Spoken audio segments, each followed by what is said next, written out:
I'm Vanessa. I've built a global community whilst working full-time in corporate. Now I teach people how to build income, influence, and options. I want to talk about how to onboard a team member. This is something that gets missed when we talk about building a business. The people that you hire are so important, and the way that you onboard them, their first 90 days in your company, will really set the tone for how they integrate into your business. This also applies if you're working in corporate. I've worked in corporate for 15 years and I've led global teams. Some of the methods that I used in corporate, I then used when I set up my business, Girls Talk. It's really important to always onboard them as if they matter. The first thing I get each new team member to do to create a guide to working with me. This can be a Canva presentation, a video, a song, a poem. I get my new team members to be creative and they present this to the team. This showcases how they like to work. Do you prefer WhatsApp messages or Slack? Do you prefer emails? Do you prefer phone calls? What are you into? What don't you like? What gets you annoyed? How do you like to work?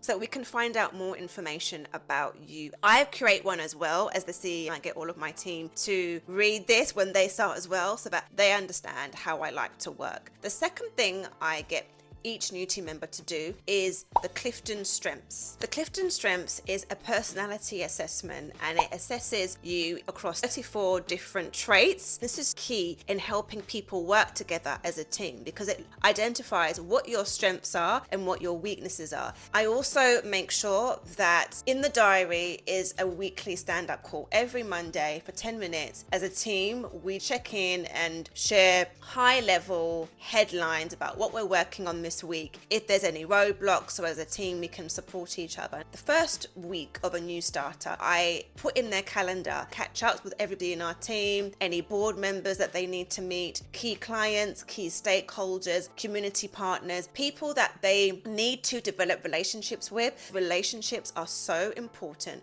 when you're starting a new job, and it is your responsibility to make sure that your new starters have the best possible start.